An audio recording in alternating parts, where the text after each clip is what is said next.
السلام علیکم ورحمۃ اللہ وبرکاتہ۔ آج کا ہمارا سبق مسافر کے لیے نماز میں قصر کا حکم فیمیل۔ سب سے پہلے ویڈیو کو آخر تک ضرور دیکھیں، ویڈیو انفارمیٹیو ہے۔ پہلا، مسافر عورت جب اپنی بستی کی حد سے باہر نکل جائے تب قصر شروع کرے، اس سے پہلے قصر کرنا درست نہیں ہے۔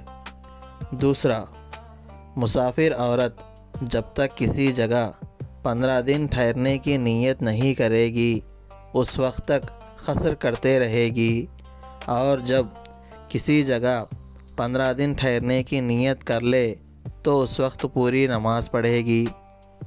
تیسرا، اگر کوئی عورت سفر سے اپنے گھر اور وطن پر ایک دن کے لیے آئے تب بھی پوری نماز پڑھے گی، قصر نہیں کرے گی۔ چوتھا، عورت شادی کے بعد رخصت ہو کر سسرال چلے جائے اور وہاں رہنے لگی تو سسرال اس کا اصلی گھر اور وطن بن جاتا ہے، اور مائکہ اس کا اصلی گھر اور وطن نہیں رہتا۔ پانچواں،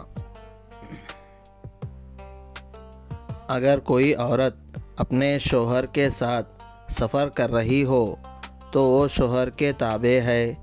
اگر شوہر کا ارادہ 15 دن ٹھہرنے کا ہو تو عورت بھی مسافر نہیں رہے گی، چاہے عورت ٹھہرنے کی نیت کرے یا نہ کرے، اور شوہر کا ارادہ 15 دن سے کم ٹھہرنے کا ہو تو عورت بھی مسافر رہے گی۔ چھٹواں، اگر کسی عورت نے شرع سفر میں ظہر، عصر اور عشاء کی نماز 4 رکعت جان بوجھ کر پڑھی ہو تو وہ گنہگار ہوگی۔ اگر بھول کر 4 رکعت پڑھ لی اور دوسری رکعت کے قاعدے میں بیٹھ گئی تو 2 رکعت فرض ہو گئے اور 2 رکعت نفل ہو جائیں گے، البتہ آخر میں سجدہ سہو کرنا واجب ہوگا۔ ساتواں، اگر سفر میں کسی عورت کی نماز قضا ہو گئی تو گھر آ کر ظہر، عصر اور عشاء کی 2 رکعت کی قضا ادا کرے۔ آٹھواں، عورت کے لیے شوہر یا محرم کے بغیر سفر کرنا جائز نہیں۔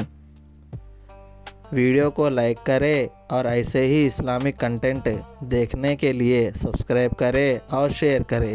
جزاک اللہ خیرا۔ السلام علیکم۔